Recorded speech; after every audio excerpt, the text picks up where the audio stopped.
ਮੇਰਾ ਦੋਸਤ ਸੀ ਨਾ ਬਾਈ ਦਾ, ਆਹਦ ਸਾਹਿਬ ਨਾਮ ਸੀ ਉਹਨਾਂ ਦਾ, ਜਿੱਥੇ ਤੱਕ ਮੈਨੂੰ ਯਾਦ ਆਉਂਦਾ। ਉਹ ਉਹਨਾਂ ਨੂੰ ਡਿਮਾਂਡ ਸੀ ਅੰਗਰੇਜ਼ਾਂ ਦੀ ਇੱਥੇ ਵੀ ਹਕੂਮਤ ਸੀ, ਉੱਥੇ ਵੀ ਹਕੂਮਤ ਸੀਗੀ। ਉਹਨਾਂ ਨੇ ਇੱਥੇ ਆ ਕੇ ਇਸ਼ਤਿਹਾਰ ਦਿੱਤਾ ਹੋਊਗਾ, ਪੁੱਛਿਆ ਹੋਵੇਗਾ ਕਿ ਜੀ ਸਾਨੂੰ ਬੰਦੇ ਚਾਹੀਦੇ ਹੈ। ਉਹ ਚਲਾ ਗਿਆ।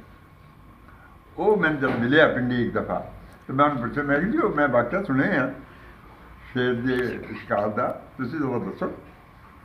ਕਹਿਣ ਲੱਗਾ ਹਾਂ ਮੈਂ ਗਿਆ ਸੀ ਉੱਥੇ, ਅਤੇ ਮੇਰਾ ਜਿਹੜਾ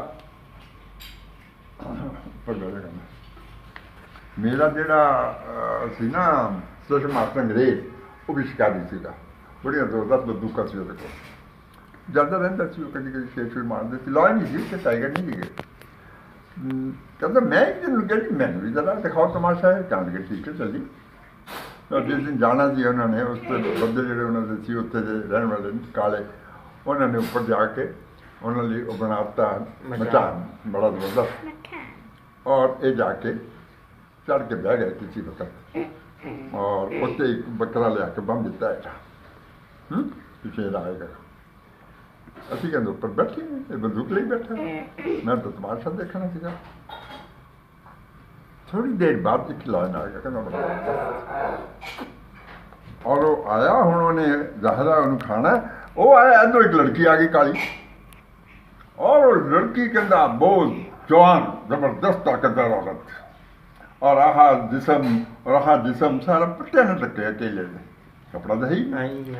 ਔਰ ਇੱਕ ਉਹਦੇ ਕੋਲ ਬੱਲਮ ਬੜੀ ਸਾਰਾ ਬਾਂਸ, ਉਹਦੇ ਅੰਦਰ ਛੁਰਾ ਬਸ, ਉਹ ਉਹਦੇ ਕੋਲ ਜਾ ਕੇ ਉਹ ਕਹਿੰਦੇ ਗੋਡਾ ਹੇਠਾਂ ਲੱਗ ਕੇ ਮੈਂ ਬਹਿ ਨਹੀਂ ਸਕਦਾ, ਐਂ ਬਹਿ ਗਈ ਐ। ਸ਼ੇਰ ਵੱਲ ਦੇਖ ਲਈਏ, ਕਿੰਨੇ ਮਾਰ ਲਏ ਤੇ 10 ਫੁੱਟ ਦੇ ਨਾਲ। ਅੱਛਾ ਦਮ ਬਹੁਤ ਵਧੀਆ ਕਿ ਇਹ ਮਾਰੀ ਗਈ।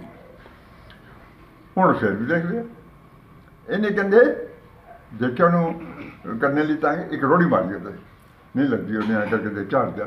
ਇੱਕ ਦੂਸਰੀ ਰੋੜੀ ਮਾਰੀ ਉਹਦੇ ਲੱਗੀ, ਉਹਨੇ ਉੱਪਰ ਜੰਪ ਕੀਤਾ, ਆਇਆ ਇੱਧਰ ਐਂ ਜਦ ਆਇਆ ਤਾਂ ਇਹਨੇ ਇੱਦਾਂ ਗੋਡੇ ਦਾ ਬਾਤ ਐਂ ਕੀਤਾ, ਆਂਦੇ ਉਹਦੇ ਉੱਪਰ ਹੀ ਉਠਾ ਲਿਆ। ਨਹੀਂ ਉਠਾਇਆ ਕਿੱਥੇ ਹੈ, ਉੱਠ ਸਕਦਾ ਉਹ। ਜਿਸ ਵਕਤ ਆਇਆ ਤੇ ਉਹਦੇ ਅੱਗੇ ਇੱਥੇ ਲੱਗਿਆ, ਤੇ ਵਿੱਚ ਵੜ ਗਿਆ, ਇੱਥੇ ਦੀ ਵੜਿਆ, ਇੱਥੇ ਦੀ ਨਿਕਲ ਗਿਆ, ਉਹ ਪਤਾ ਹੋ ਗਈ, ਗਿਰ ਗਿਆ।